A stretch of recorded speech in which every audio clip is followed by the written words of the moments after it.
এই জন্য অশ্লীলতা এটা মানবতার জন্য ক্ষতিকারক। মানব এই বংশধারা চালিয়ে নেওয়ার জন্য, ভবিষ্যতে এই নসল চালিয়ে নেওয়ার জন্য অশ্লীলতাকে রোধ করতে হবে, অন্যথায় এটা মারাত্মকভাবে কি হবে, ব্যাহত হবে। সাধু ভ্যালেন্টাইন তার ওই প্রেমিকার কাছে একটি চিঠি লেখে এবং শেষে লেখে ফ্রম ইউর ভ্যালেন্টাইন। ভ্যালেন্টাইন তার নাম। যেহেতু সে এই কারণে আত্মহুতি দিয়েছে, ফাঁসিতে ঝুলেছে, তো তাদের কাছে এটা একজন প্রেমিকের আত্মহুতি, প্রেমিকার জন্য, ভালোবাসার জন্য। কিন্তু ওই দেশে ইউরোপ আমেরিকায় এই 14ই ফেব্রুয়ারিকে তারা বিশ্ব ভালোবাসা দিবস হিসাবে পালন করে না, বরং সাধু ভ্যালেন্টাইন ডে হিসেবে তারা সেটা পালন করে। এই জন্য ইংরেজিতে নাম হচ্ছে ভ্যালেন্টাইন্স ডে, বাংলাতে এটাকে পরিবর্তন করে নাম দেওয়া হয়েছে বিশ্ব ভালোবাসা দিবস। এটা একটা প্রতারণা, এটা একটা প্রতারণা। কেননা যখন ভ্যালেন্টাইন নামে আমাদের দেশে প্রচলন করা হবে, তখন সবাই জানতে চাইবে যে ভ্যালেন্টাইনের উৎস কি, কোত্থেকে এটা এসেছে, কেন এটা এসেছে। মুসলমান সন্তানরা যখন এর ইতিহাস জানবে, তখন জেনে বুঝে সহজে মুসলমান সন্তান এটা কি করবে না, গ্রহণ করবে। আমাদের দেশে যায় যায় দিন পত্রিকার সম্পাদক ছিলেন তিনি, এখনো আছেন তিনি, নাম হচ্ছে শফিক রহমান। কিন্তু আধুনিকতা বলে রহমান শব্দটাকে ব্যঙ্গ করে, বিকৃত করে নামের শেষে রেহমান তিনি লাগিয়েছেন। এখন তার নাম হচ্ছে শফিক রেহমান। তিনি তার পত্রিকার মাধ্যমে এই ভ্যালেন্টাইন ডেকে বিশ্ব ভালোবাসা দিবস হিসাবে বাংলাদেশে প্রচার শুরু করে অল্প সময়ে, যেহেতু মিডিয়া তাদের পক্ষে, মিডিয়া ওইগুলোর পক্ষে, অশ্লীলতার পক্ষে, বাংলাদেশে এটা প্রচুর জনপ্রিয় এখন বিশ্ব ভালোবাসা দিবস। আল্লাহ সুবহানাহু ওয়া তাআলার দরবারে লাখো কোটি শুকরিয়া আদায় করি যে আল্লাহ সুবহানাহু ওয়া তাআলা আমাদেরকে শাবান মাসের আজকে প্রায় 14 তারিখ, নিসফে শাবান যাকে বলা হয়, শাবান মাসের দ্বিতীয় জুমা আদায়ের লক্ষ্যে আল্লাহ তাআলা তার আপন ঘর, পৃথিবীর শ্রেষ্ঠতম জায়গা মসজিদে যথাসময়ে উপস্থিত হওয়ার তৌফিক দিয়েছেন। আসুন সেই মহান মনিবের দরবারে শুকরিয়া আদায় করি, সকলে পড়ি আলহামদুলিল্লাহ। অসংখ্য অগণিত দুরূদ ও সালাম সাইয়্যিদুল মুরসালিন, খাতামুন নবিয়্যিন, নবিয়্যুল আম্বিয়া, নবী মুহাম্মদ মুস্তাফা সাল্লাল্লাহু আলাইহি ওয়াসাল্লামের প্রতি। সম্মানিত হাজিরিন, আজকে যেমনি করে আরবি মাসের শাবান মাসের 14 তারিখ, আবার ইংরেজি মাস ফেব্রুয়ারিরও আজকে কত তারিখ, আজকে 14 তারিখ। শাবান মাসের এই 14 তারিখ দিবাগত রাত, হাদিসের ভাষায় যাকে লাইলাতুন নিসফু মিন শাবান, লাইলাতুন নিসফি মিন শাবান, শাবান মাসের মধ্য রজনী বলা। অর্থাৎ আজকে সূর্য অস্তমিত হওয়ার পরে যে রাতটি আমাদের সামনে আসবে, ইসলামে এর গুরুত্ব অপরিসীম। কোরআন সুন্নাহ হাদিসের মধ্যে মুসলমানদের কাছে একটি বিশেষ রজনী, বিশেষ রাত, ক্ষমার রাত হচ্ছে এটি। আবার একই রাতে 14 ফেব্রুয়ারি হওয়ার কারণে বাংলাদেশের যুবকদের কাছে এটি একটি অশ্লীলতাপূর্ণ একটি দিন। এই দিনটিকে, রাতটিকে তারা বিশ্ব ভালোবাসা দিবসের নামে অশ্লীলতার ভিতর দিয়ে তারা এই রাতটি, রজনীটিকে উদযাপন করে। আজকের এই রাতটি আমরা একাধারে দুটি বিষয়ের মুখোমুখি হয়ে দাঁড়িয়েছি। যদিও আমরা যারা বয়স হয়েছে তাদের কাছে 14 ফেব্রুয়ারির গুরুত্ব না থাকলেও লাইলাতুন নিসফি মিন শাবানের গুরুত্ব আছে। কিন্তু যুবকদের কাছে, পথহারা যুবক যারা আমাদের সন্তান, তাদের কাছে ভিন্ন অর্থে আজকের এই রাত্রের কি আছে, গুরুত্ব আছে। আমরা যতই এগুলোকে ভুলে থাকতে চায়, কিন্তু আমাদের দেশীয় এবং আন্তর্জাতিক মিডিয়া যুবকদের সামনে এই দিবসগুলোকে এমনভাবে উপস্থাপন করে ইচ্ছায় অনিচ্ছায় যুবকরা এই দিবস পালনের ক্ষেত্রে তারা আগ্রহী হয়ে ওঠে। এজন্য যেহেতু শাবান মাসের আলোচনা আমরা আগেও করেছি, লাইলাতুন নিসফি মিন শাবানের ফজিলত সম্পর্কে ইতিপূর্বে আমরা বহুবার আলোচনা করেছি। আজকেও যদি সময় হয় ইনশাআল্লাহ পরবর্তীতে আমরা আলোচনা করব। কিন্তু আজকে জুমার পূর্ব আলোচনায় আমাদের যুবকদেরকে যে ভালোবাসা দিবসের নামে মাতিয়ে তোলা হয়, অশ্লীলতার প্রতি ধাবিত করা হয়, এর প্রকৃত ইতিহাস কি এবং মুসলমানদের জন্য এ সমস্ত দিবস পালনে উদযাপনের বিধান কি, এ সম্পর্কে আমরা সংক্ষেপে আলোচনার চেষ্টা করব যদি আল্লাহ তাআলা তৌফিক দান করে। আমাদের দেশে এই 14ই ফেব্রুয়ারির যে নামকরণ, এই নামকরণ একটি প্রতারণামূলক একটি নামকরণ। আমাদের দেশে এটাকে বিশ্ব ভালোবাসা দিবস নামে যুবকদের সামনে উপস্থাপন করা। ভালোবাসা এটা পবিত্র জিনিস, এটা আল্লাহর পক্ষ থেকে দেওয়া। প্রত্যেকটি মানুষের হৃদয়ে আল্লাহ তাআলা ভালোবাসা দেন। মানুষ তার বাবা মাকে ভালোবাসে, মানুষ তার সন্তানদেরকে ভালোবাসে, মানুষ তার সম্পদ ভালোবাসে, মানুষ তার রবকে ভালোবাসে। এই ভালোবাসা খুব ন্যাচারাল। আল্লাহ তাআলা প্রত্যেকটি মানুষের হৃদয়ে এই ভালোবাসা দিয়ে আল্লাহ তাআলা কি করেছেন? তৈরি করেছেন। নারীর প্রতি পুরুষের যে ভালোবাসা, যে আকর্ষণ, যে টান, এটাও আল্লাহর দেওয়া এক রহমত। যদি এই আকর্ষণ এবং টান না থাকতো, তাহলে বেহুদা একজন মানুষ নিজে কষ্ট উপার্জিত সম্পদ ব্যয় করে আরেকজন নারীকে স্ত্রী হিসেবে ঘরে কেউ আনতে না। আল্লাহ তাআলা নিজেই ভালোবাসা নারী পুরুষ তৈরি করেছেন, তাদের পরস্পরের প্রতি আকর্ষণ বোধ দিয়ে আল্লাহ তাআলা তৈরি করেছেন। তবে এই আকর্ষণ প্রকাশের জন্য আল্লাহ তাআলা হালাল পন্থা মুসলমানদের জন্য বাতলিয়ে দিয়েছে। কিন্তু এই নারী পুরুষের অবৈধ মেলামেশা, অবৈধ ভালোবাসা, অবৈধ প্রেম বিনিময়কে বিশ্ব ভালোবাসা দিবস নাম দিয়ে আমাদের মিডিয়াগুলো এমনভাবে প্রচার করে, এটা যে অন্যায় অপরাধ, বিশেষ করে মুসলিম সমাজে মুসলিম সন্তানদের জন্য জঘন্যতম অপরাধ, এটা আজকে যুবকদের স্মৃতি থেকে এই জিনিসগুলো মুছে দেওয়া হয়েছে। নামকরণ করা হয়েছে বিশ্ব ভালোবাসা দিবস, কিন্তু প্রকৃতপক্ষে আন্তর্জাতিকভাবে এই নামে কোনো দিবস এই দিনে নাই। আজকের দিনে 14ই ফেব্রুয়ারি আপনারা দেখেন আন্তর্জাতিকভাবে যদি ইংরেজিতে বলা হয় ওয়ার্ল্ড লাভ ডে, বিশ্ব ভালোবাসা দিবস, নামে আন্তর্জাতিক কোনো দিবস নাই। তাহলে এটা কোত্থেকে আসলো? মূলত ভ্যালেন্টাইন ডে, এটি হচ্ছে প্রকৃতি পূজারী যারা ছিল ইউরোপে বহু আগে, তারা এই 14ই ফেব্রুয়ারি, 13, 14, 15, এই ফেব্রুয়ারির এই 3টা দিন ফাল্গুন মাসে, তারা এই সময়ে তারা প্রকৃতি পূজা, তাদের একটা উৎসব ছিল, ধর্মীয় উৎসব ছিল। এই সময়ে তারা তাদের ধর্মীয় উৎসব হিসাবে 13, 14, 15 ফেব্রুয়ারি দিবসকে তারা ধর্মীয় উৎসব হিসাবে পালন করত। এবং সেই উৎসবে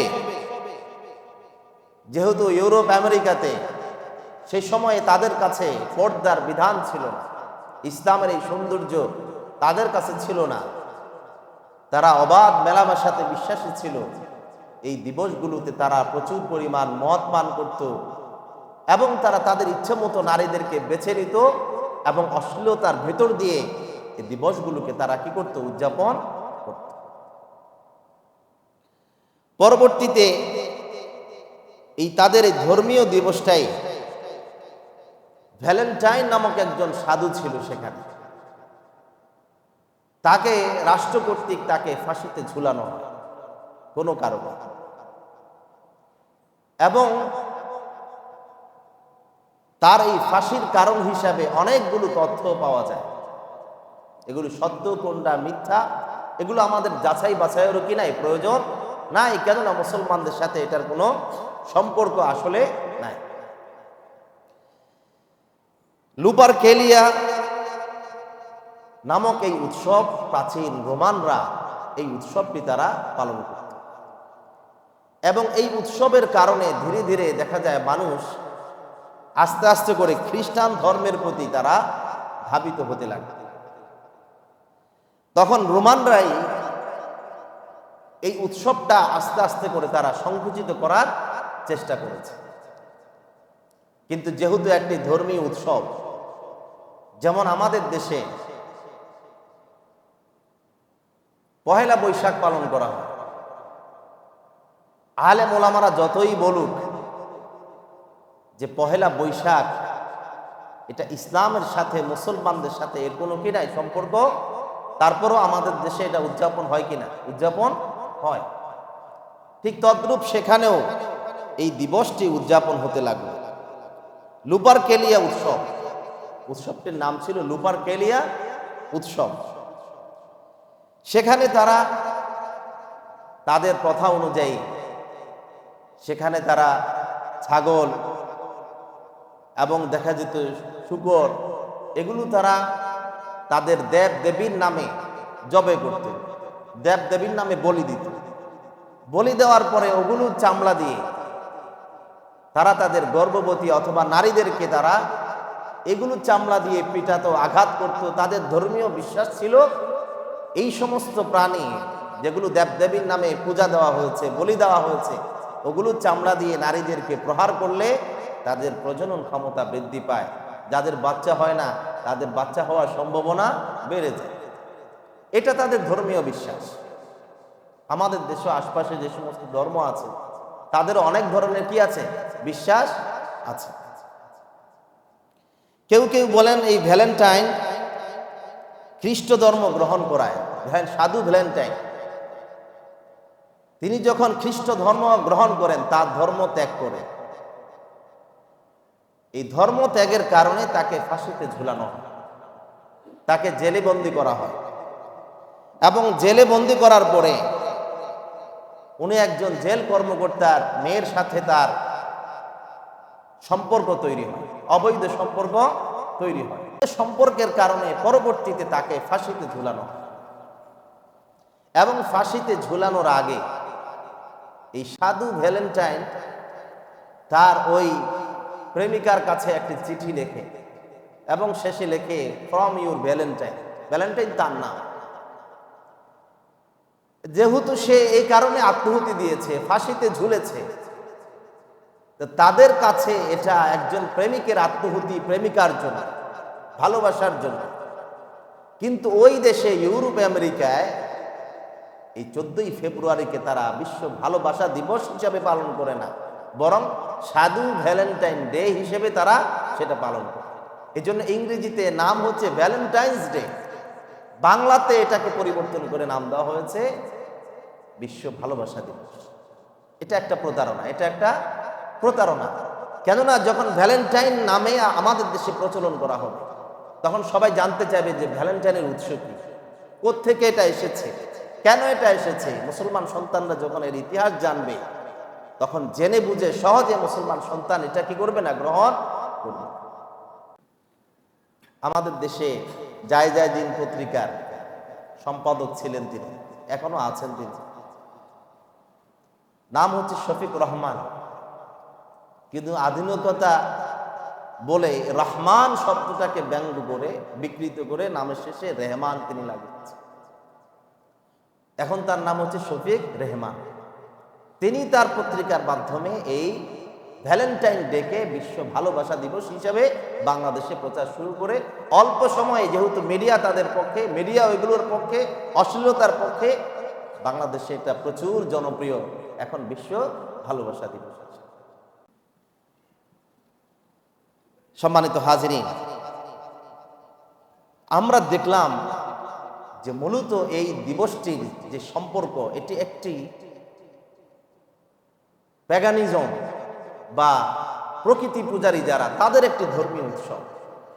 এই প্রকৃতি পূজারীদের ধর্মীয় উৎসব কোনোভাবেই মুসলমানদের জন্য কোনো উৎসব অথবা দিবস হিসাবে পালন করা বৈধ হতে পারে। এটা তো একদিক বিবেচনায়। আর এই দিবসটা যেইভাবে পালন করা হয় এর পুরোটাই হারাম এবং অশ্লীলতার উপর নির্ভর করে, ঠিক কিনা বলেন? ভালোবাসা দিবসে কোনো স্বামী তার স্ত্রীকে ফুল দেয় না, সন্তান তার বাবাকে ভালোবেসে কি দেয় না? ফুল দেয় না। দেয়? দেয় না। বাবা তার সন্তানকে ফুল দেয় না, ভাই তার ভাইকে ফুল দেয় না। দেয় কারা? বিবাহ বহির্ভূত সম্পর্ক যাদের আছে তারাই এই দিবসটাকে লুপে নেয় এবং এটাকে কেন্দ্র করে প্রায় সময় পত্র পত্রিকায় আসে অনেক ধরনের দুর্ঘটনা আমাদের সমাজে কি হয় এটাকে ঘটে থাকে। আমাদের অল্প বয়সী তরুণ তরুণী যারা বয়সের তাড়নায়, যারা এর পরিণতি বুঝতে পারে না, তারা তাদের এই ফাঁদে পা দিয়ে নিজের জীবনকে তারা ধ্বংস করে, ঈমানকে ধ্বংস করে এবং তাদের সতীত্বকে তারা নষ্ট করে দেয়।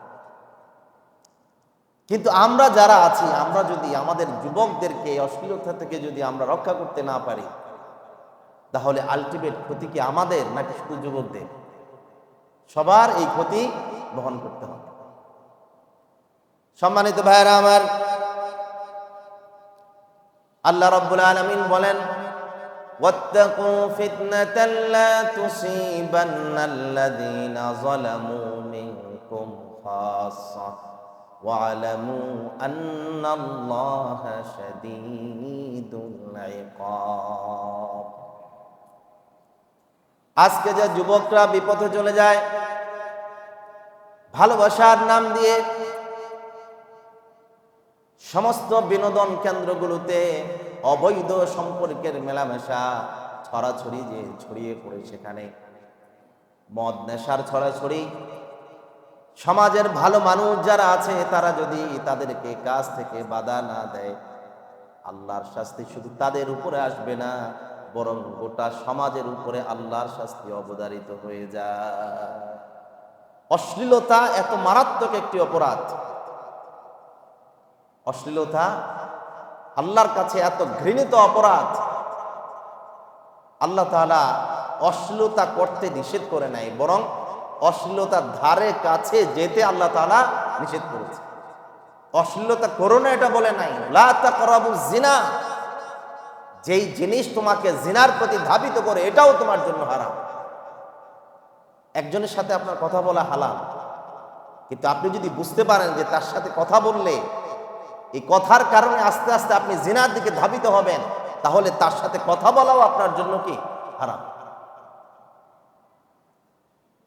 আল্লাহ তাআলা বলেছেন, লা তাকরাবুজ জিনা ইন্নাহু কানা ফাহিশা। তোমরা জিনার ধারে কাছেও যেও না, জিনা হলো অশ্লীলতা। আর আল্লাহর নবী বলেন, যে সমাজে অশ্লীলতা ছড়িয়ে পড়ে,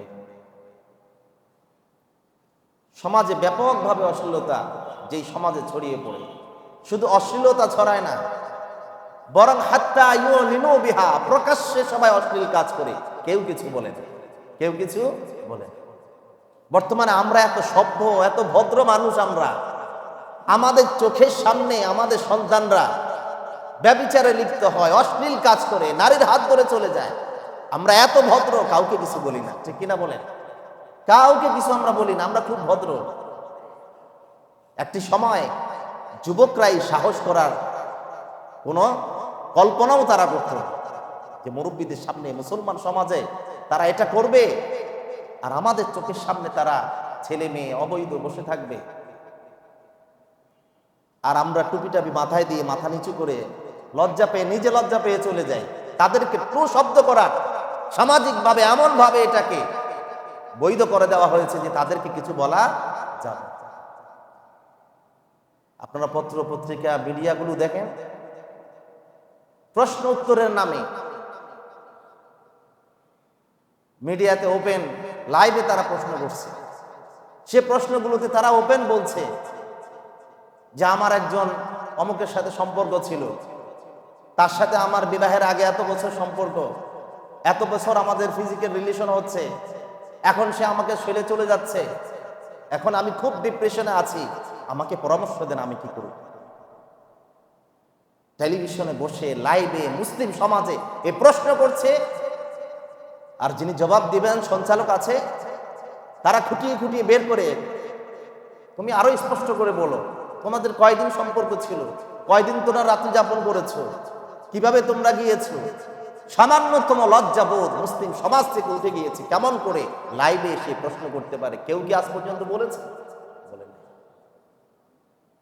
কে তাদেরকে এই বৈধতা দিয়েছে? এই অশ্লীল কথাগুলো ওপেন তারা মিডিয়াতে বলবে, সে একটি হারাম কাজ করেছে, আবার সেটা সমাধানের জন্য যে এখন আমি কি করতে পারি, আমি প্রচন্ড ডিপ্রেশনে আছি। তখন প্রশ্নের জবাব দেয়, তুমি যা করেছো এর জন্য তোমার অনুতপ্ত হওয়ার কিছু নাই। কি নাই?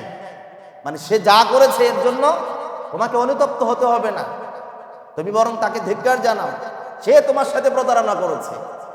একজন নারী যদি পুরুষকে যদি সুযোগ না দেয়, পুরুষ কি করে? নারীর সাথে প্রতারণা করে, ঠিক কিনা বলে? আমাদের সমাজ সেগুলো ডায়েরিভুক্ত করছে, সেগুলো নিয়ে তারা অপরাধ হিসেবে তাদেরকে ধরছে, মারছে। তার চাইতে বড় অপরাধ, তারা কেন জিনার গুনাহতে লিপ্ত হলো, এই শাস্তি কি আজকে দেওয়া হচ্ছে? প্রতারণার শাস্তি দেওয়া হচ্ছে, কিন্তু জিনায় কেন লিপ্ত হলো এটা নিয়ে কথাও পর্যন্ত বলে না। এটা যে অপরাধ করেছে এটাও পর্যন্ত বলে না। মেয়ে আসে ছেলের বাড়িতে বসে থাকে অনশন করে, আমি মরে যাব, আমাকে বিয়ে করতে হবে। সে আমার সাথে 2 বছর ধরে প্রতারণা করেছে, তোমার 2 বছরের শাস্তি আগে পেতে হবে, তারপরে বিয়ে হবে কি হবে না এটা পরের কথা, ঠিক কিনা বলে? নির্লজ্জ বেহায়াপনা যে আমাদের সমাজে ছড়িয়ে পড়েছে, আর আমরা ভালো মানুষ যে এগুলোকে কি দিচ্ছি, সে যা তারা যাই করুক, আমরা কিছু আমাদের কিছু বলার, বলতেও দেওয়া হয় না। এগুলো নাকি মানবাধিকার লঙ্ঘন হয়, এগুলো তাদের কি বলা হয়, ব্যক্তি স্বাধীনতা লঙ্ঘন হয় এগুলোকে কিছু বললে। আল্লাহ রাব্বুল আলামিন বলেন, ওয়াত্তাকু ফিতনাতান লা তুসিবান্নাল্লাযীনা যালামু মিনকুম খাসসা ওয়া'লামু আন্নাল্লাহা শাদীদুল ইকাব। সমাজে প্রচুর পরিমাণে অশ্লীলতা ছড়িয়ে পড়ার পরেও এর বিরুদ্ধে আমরা যদি আওয়াজ না তুলি, আল্লাহ পাক বলেন এমন আযাব এবং গজব যখন নাজিল হবে, সমাজের যারা অশ্লীলতার মধ্যে লিপ্ত আছে তাদের উপরে নয়, বরং সকল ভালো মানুষকেও আল্লাহ তাআলা সেই আযাব এবং গজব দিয়ে ধ্বংস করে দিবে। এই যে মাঝে মধ্যে ভূমিকম্প হয়, জলোচ্ছ্বাস হয়, ধস হয়, এগুলোর কারণ কি? এগুলোর কারণ হচ্ছে এই অশ্লীলতা। রাসূল করিম সাল্লাল্লাহু আলাইহি ওয়াসাল্লাম হাদিসের মধ্যে বলেন, লাম তাযহারুল ফাহিশাতু ফি কওমিন কাত্তুন হাত্তা ইউলিনু বিহা ইল্লা ফাশা ফীহিমুত তাউন ওয়াল আওজা আল্লাতী লাম তাকুন মাদাত ফি আসলামিহিমুল লাযীনা মাদাত। আল্লাহর হাবিব বলেন, যেই সমাজে প্রকাশ্যে অশ্লীলতা ছড়িয়ে পড়ে, সেই সমাজে আল্লাহ তাআলা এমন এমন বিপদ এবং রোগ ব্যাধি দুর্ভিক্ষ আল্লাহ তাআলা নাজিল করে দেন, যেই রোগ পূর্বেকার জমানার মানুষদের মধ্যে এর কোনো উপদ্রব ছিল না। এমন রোগ বের করে দেন, এমন বালা মুসিবত দেন যেগুলো পূর্বের জমানায় ছিল না।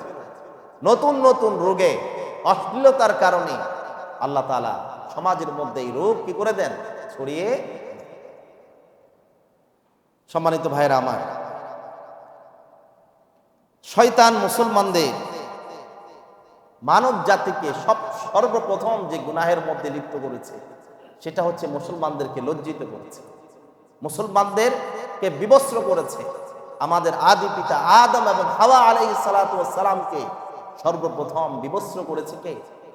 শয়তান। শয়তানের মূল অস্ত্র, মূল টুলস হলো যুবকদেরকে নষ্ট করা, ইমানদারের ইমান নষ্ট করার মূল হাতিয়ার হলো অশ্লীলতা।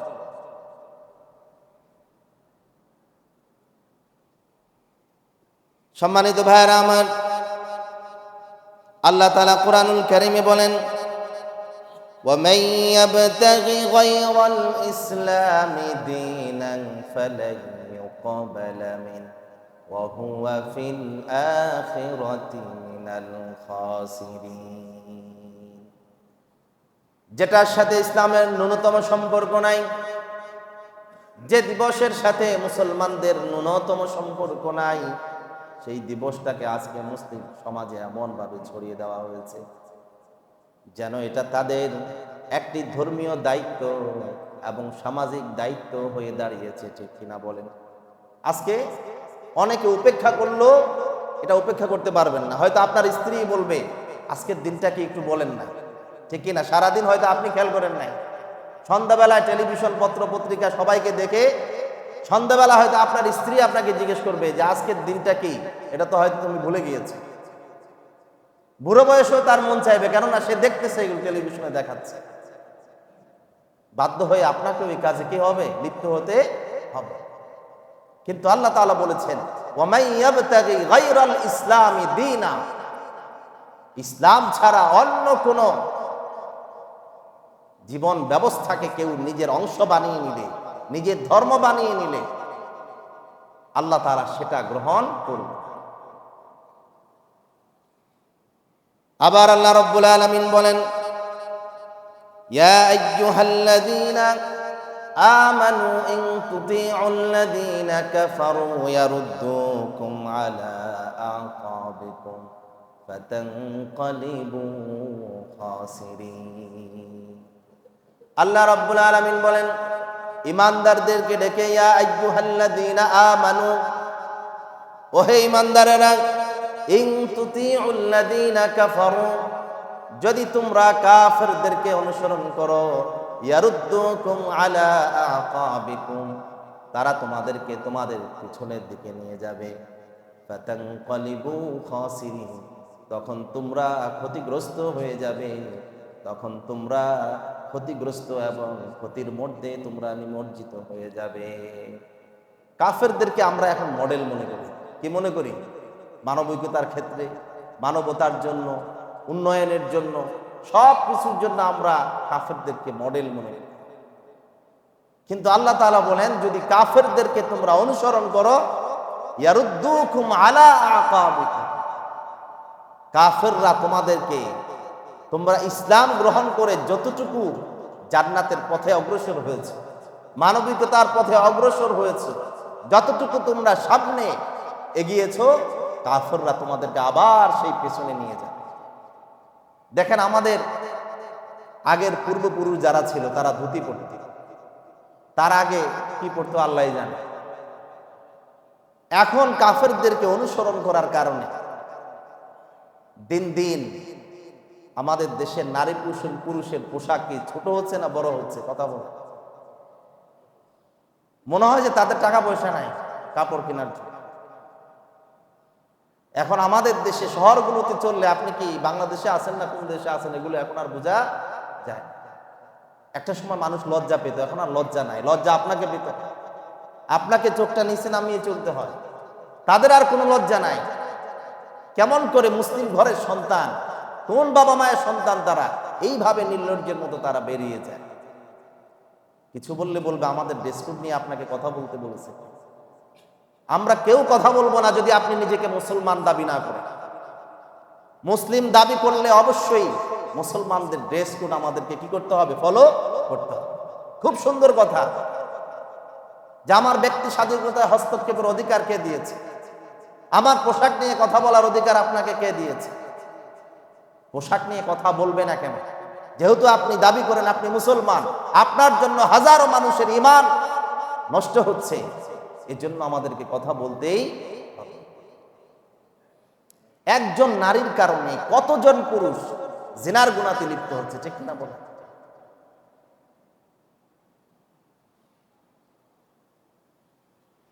দেদারসে তারা বের হয়ে যাচ্ছে, কেউ কিছু বলে না। কেননা দেশকে আমাদেরকে উন্নত করতে হবে, সিঙ্গাপুর বানাইতে হবে। শুধু পোশাকের মধ্যে উন্নতি হলে হবে? পোশাক ছোট হলেই কি উন্নত হয়, সভ্য হয়, ভদ্র হয়? না, পোশাক ছোট হলে উন্নত হয় না, বরং এটা নির্লজ্জতার প্রমাণ। এটা কি? নির্লজ্জতার প্রমাণ। আল্লাহ তাআলা বলছেন এই কাফেরদেরকে অনুসরণ করলে তোমাদেরকে পিছনে নিয়ে যাবে। ইসলাম এসে তোমাদেরকে লজ্জা আবরণের কথা বলেছে, লজ্জা ঢাকার কথা বলেছে। শুধু তাই নয়, বোরকা পরার কথা শুধু বলে নাই, বরং বোরকা পরার পরেও কোনো নারী, কোনো পুরুষ নারীর প্রতি বোরকার উপর দিয়ে আকর্ষণ নিয়ে তাকাতে পারবে। নারী শুধু বোরকা পরবে আর পুরুষের পর্দা হবে, ব্যাপারটা এমন নয়। বোরকার উপর দিয়েও আমরা কি নারীদের প্রতি তাকাতে পারব। আল্লাহ তাআলা বলেছেন ইয়াগুদ্দুকুম আলা আবসারিকুম, তোমরা তোমাদের চক্ষুকে অবনমিত রাখো নারীদের। এটা হচ্ছে পর্দা। নারী বোরকা পরলেও যেমন তাকানো যাবে না, নারী বোরকা না পরলেও তার প্রতি তাকানো বৈধ নয় আমাদের। কিন্তু আমরা অনেকে না বুঝে মনে করি যে নারী তো বোরকা পরছে, তার দিকে তাকিয়ে থাকা যাবে। তাকিয়ে থাকা যাবে না, তার দিকেও তাকানো যাবে। আল্লাহ তাআলা আমাদেরকে বুঝার তৌফিক দান করুন, সকলে বলুন আমিন। সম্মানিত ভাইয়েরা আমার, কেন আমরা অশ্লীলতার বিরুদ্ধে কথা বলি? তার কারণ হচ্ছে কোরআন অশ্লীলতার বিরুদ্ধে বলেছে। আল্লাহ তাআলা বলেছেন কুল ইন্নামা হাররামা রাব্বিয়াল ফাওয়াহিশা মা যাহারা মিনহা ওয়া মা বাতান। শুধু প্রকাশ্যে যে অশ্লীলতা আছে এটার বিরুদ্ধে কোরআন কথা বলে। আল্লাহ তাআলা বলেছেন গোপনে এবং প্রকাশ্যে উভয় প্রকার অশ্লীলতা থেকে তোমরা নিজেদেরকে বাঁচিয়ে রাখো। রাস্তাঘাটে তো অশ্লীলতা করাই যাবে না, বরং নিজে গোপনে একাকী পর্যন্ত এই অশ্লীল কাজের মধ্যে লিপ্ত হতে নিষেধ করেছেন কে? আল্লাহ তাআলা। তার কারণ কি? অশ্লীলতার কারণে। অশ্লীলতা এমন একটা অপরাধ, এটা শুধু ব্যক্তির মধ্যে সীমাবদ্ধ থাকে না। এটা একদিক থেকে যেমন একজন ব্যক্তিকে নষ্ট করে, অন্যদিক থেকে পুরা একটি সমাজকে নষ্ট করে কে? অশ্লীলতা। অশ্লীলতা শুধুমাত্র ব্যক্তিকেন্দ্রিক নয়। আপনি নামাজ পড়েন না, এটা আপনাকে ক্ষতিগ্রস্ত করবে, ঠিক কিনা? আপনার ঈমান নষ্ট করবে, আপনাকে জাহান্নামে নিবে। কিন্তু অশ্লীলতা এটা শুধু ব্যক্তিকেন্দ্রিক নয়, ব্যক্তির জন্য যেমন ক্ষতিকারক, সমাজের জন্য আরো মারাত্মক ক্ষতিকারক হচ্ছে এই অশ্লীলতা। এই জন্য আল্লাহ তাআলা অশ্লীলতার বিরুদ্ধে কথা বলেছে। তা আমরা তো সমাজকে সুন্দর করতে চাই, সমাজকে উন্নত করতে চাই। তো কোরআন যেহেতু বলছে সমাজ উন্নত করতে হলে সমাজ থেকে অশ্লীলতা দূর করতে হবে, কোরআনের এই ফর্মুলা কিন্তু আমরা মানতে চাই। 2 নাম্বার হলো অশ্লীলতার কারণে মানব সভ্যতা বিকাশের প্রধান অন্তরায় হচ্ছে অশ্লীলতা।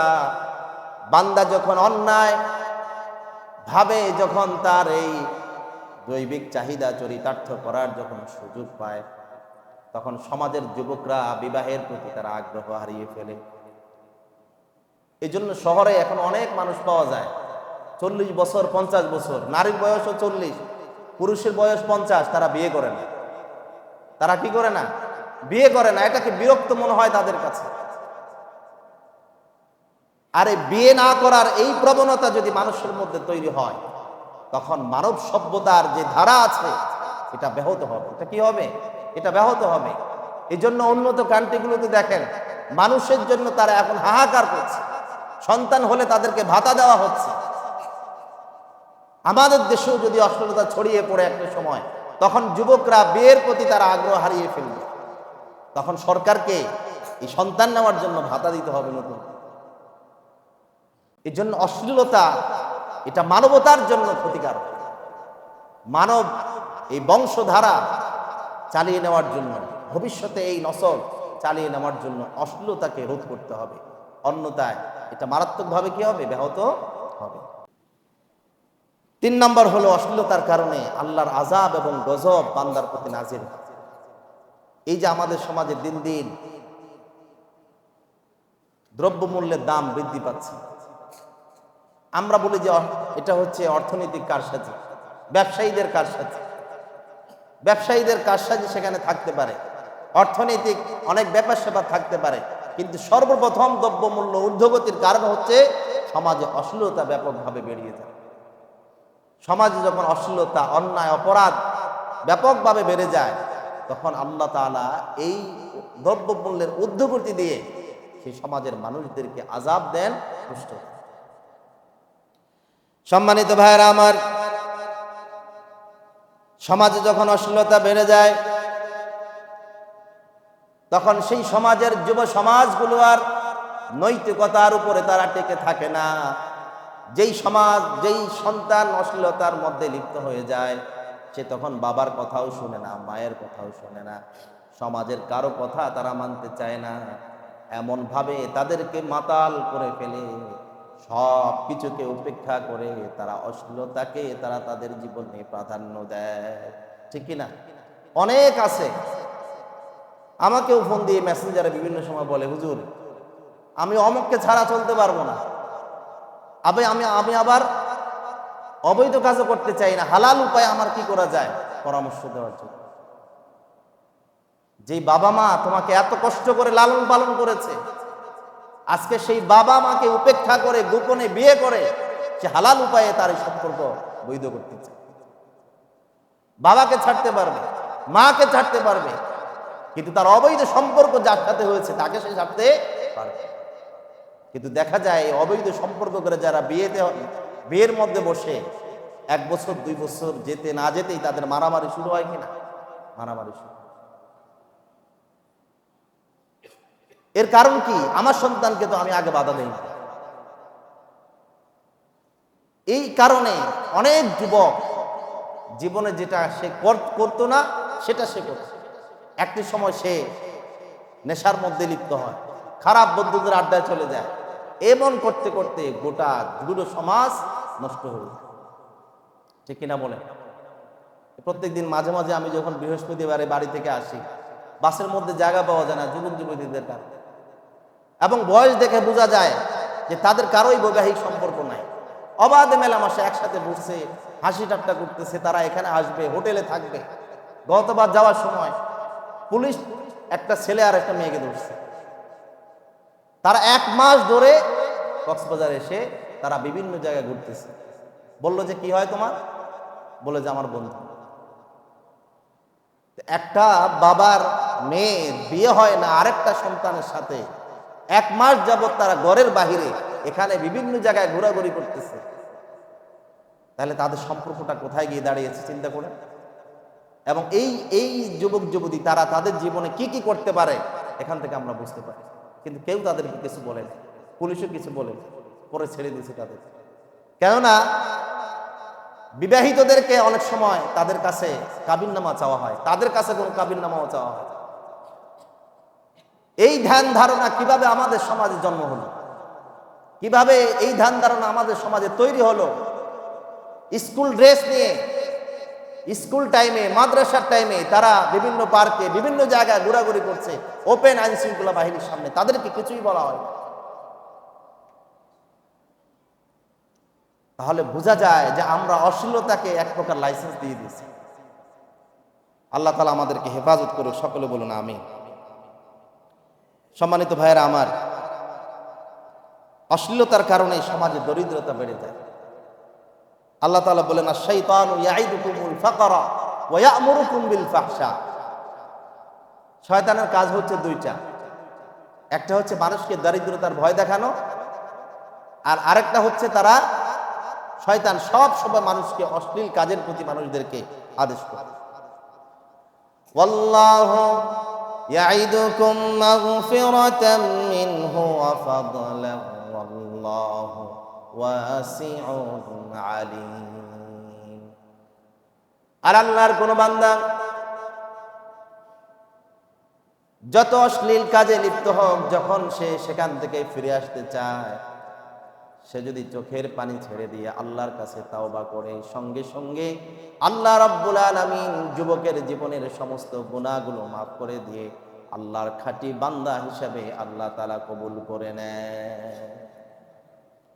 ওয়াল্লাহু ওয়াসিউন আলিম। আর আল্লাহ রাব্বুল আলামিন তিনি হচ্ছেন রিজিক দাতা, তিনি হচ্ছেন রাজ্জাক। অশ্লীলতার নামে আমরা মনে করি যদি আমাদেরকে পর্দায় চলে যেতে হয়, মনে হয় দেশটা পিছনে চলে যাবে, রিজিকটা বন্ধ হয়ে যাবে। অনেক সাধারণ শিক্ষিত মানুষ বলে নারীদেরকে যদি পর্দার ভিতরে নেওয়া হয়, বোরকার ভিতরে নেওয়া হয়, সমাজের অর্ধেক জনগোষ্ঠী নাকি তারা কর্ম থেকে বিমুখ হয়ে যাবে। মানে নারীদেরকে চাকরি বাকরি না করলে দেশ পিছনে চলে যায়। ইসলাম তো নারীদেরকে চাকরি করতে নিষেধ করে, কিন্তু তাদের জন্য আলাদা গ্রাউন্ড করুন। আপনি তাদের হোটেলে টয়লেটটা আলাদা করলেন, তাদের গোসলখানা আলাদা করলেন। তো ইসলাম আরেকটু আগ বাড়িয়ে বলে তাদের কর্মসংস্থানটাও আলাদা করে। একই অফিসে নারীর বসার জায়গা আলাদা করে, পুরুষের বসার জায়গা আলাদা করে, শিক্ষা প্রতিষ্ঠানে ছেলেদের বসার জায়গা আলাদা করেন, মেয়েদের বসার জায়গা আলাদা করেন। এতে কি আপনার অনেক বেশি খরচ হবে? কিন্তু না, মূলত আমরা এটার নাম দিয়ে দেশ পিছনে যাবে, এটার নাম দিয়ে আমরা অশ্লীলতাকে সেখানে লাইসেন্স দিতে চাই। আল্লাহ তাআলা বলেন, শয়তান মানুষদেরকে দারিদ্রতার ভয় দেখায়, কিন্তু আল্লাহ রাব্বুল আলামিন মানুষদেরকে বলে আমার কাছে আসো, তোমাদেরকে মাফ করবো আর রিজিকে আমি বরকত দান করে দিব। যখন ইসলামী সমাজ ছিল, গোটা বিশ্বে যখন মুসলিম খেলাফত ছিল, তখন অবাধে মুসলিম নারীরা চাকরি বাকরি করে নাই, বাইরে বের হয় নাই, শিক্ষার নামে তারা অশ্লীলতা ছড়িয়ে দেয় নাই। তারপরও এমন সমাজ মুসলমানরা কায়েম করেছে, সেই সমাজে যাকাত নেওয়ার মতো লোক খুঁজে পাওয়া যায় না।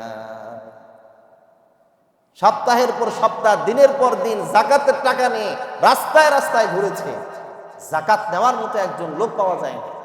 ওই সেই সমাজে তো সব নারীরা অবাধে রাস্তাঘাটে বের হয় না। তাহলে এই সবকটা যে দেয় সেটা হলো শয়তান। সেটা কি? শয়তান। আর আল্লাহ তাআলা বলেন, ওয়াল্লাহু ইয়াইদুকুম মাগফিরাতাম মিনহু ওয়া ফাদলা। সম্মানিত ভাইরা আমার, যে সমস্ত যুবকরা অন্যায় সম্পর্কের মধ্যে লিপ্ত আছে, তারা মনে করছে যে তাকে ছাড়া আমি বাঁচবো না, আমার জীবন চলতে পারে না, তাদের সামনে বনু ইসরাইলের ওই যুবকটাকে আদর্শ মানা উচিত। বনু ইসরাইলের যুবক, তার একজন চাচাতো বোন ছিল অত্যন্ত সুন্দরী, প্রচন্ড দুর্বল ছিল তার চাচাতো বোনের প্রতি, কিন্তু চাচাতো বোনের এত বেশি তাকওয়া ছিল, চাচাতো ভাই যতই যার তার কাছে ভিড়তে চেষ্টা করেছে, কিন্তু সে কখনো তাকে প্রশ্রয় দেয় নাই, একদিনের জন্য তাকে সুযোগ দেয় নাই। হঠাৎ করে দুর্ভিক্ষ শুরু হয়ে যায়। চাচাতো বোনটা গরিব ছিল, জীবন রক্ষার জন্য চাচাতো ভাইয়ের কাছে সাহায্যের জন্য গেল। সুযোগ পেয়ে চাচাতো ভাই বলল, তোমাকে স্বর্ণ মুদ্রা যা আছে সব দিব, কিন্তু একদিনের জন্য হলেও তোমাকে আমার কাছে আসতে হবে। নারী বাধ্য হয়ে চাচাতো ভাইয়ের সেই প্রস্তাবে রাজি হলো। চাচাতো ভাই, হাদিসের মধ্যে এসেছে, চাচাতো ভাই সে বলছে, আমি যখন আমার সারা জীবনের আকাঙ্ক্ষা চরিতার্থ করার জন্য আমি আমার চাচাতো বোনের একেবারে কাছাকাছি হয়ে গেলাম, এমন সময় চাচাতো বোন আমাকে ডেকে বলল, ইত্তাকিল্লাহ ওয়ালা তুহদিল খাতিমা, আল্লাহকে ভয় করো, অন্যায় ভাবে আমার সতীত্বকে তুমি নষ্ট করো না। এই ইত্তাকিল্লাহ শব্দ শোনার সাথে সাথে আমার ভিতরে আল্লাহ রাব্বুল আলামিন তার ভয় তিনি সৃষ্টি করে দিলেন। সারা জীবন যে অপেক্ষায়, সুযোগ পাওয়ার পরে শেষ মুহূর্তে শুধু তার বোন একটা কথা বলেছে, ইত্তাকিল্লাহ, বৈধভাবে তুমি তোমার এই চাহিদা পূরণ করো, কিন্তু অবৈধভাবে আমার সতীত্ব নষ্ট করো না। বলতে দেরি চাচাতো ভাই একটা আল্লাহর ভয়, এই কথা শোনার সাথে সাথে সে বলছে, আমি সেখান থেকে উঠে গেলাম। আমরা জানি বনু ইসরাইল 3 জন যুবক প্রচন্ড ঝড়ের ভিতরে তারা পাহাড়ের গুহায় পাথরের নিচে আটকা পড়েছে। আল্লাহর কাছে ভালো কাজের দোয়া করতে গিয়ে তিনি এই ঘটনাটা উপস্থাপন করে আল্লাহর কাছে দোয়া করলেন, সঙ্গে সঙ্গে আল্লাহ পাথরকে সরিয়ে দিলেন। সুবহানাল্লাহ। সেই যুবক যদি পারে, আমরা পারবো না কেন? আল্লাহ তাআলা আমাদেরকে তৌফিক দান করুন। সকলে বলুন আমিন। ওয়া মা তৌফিক ইল্লা বিল্লাহ। আসসালামু আলাইকুম ওয়া রাহমাতুল্লাহি ওয়া বারাকাতুহু।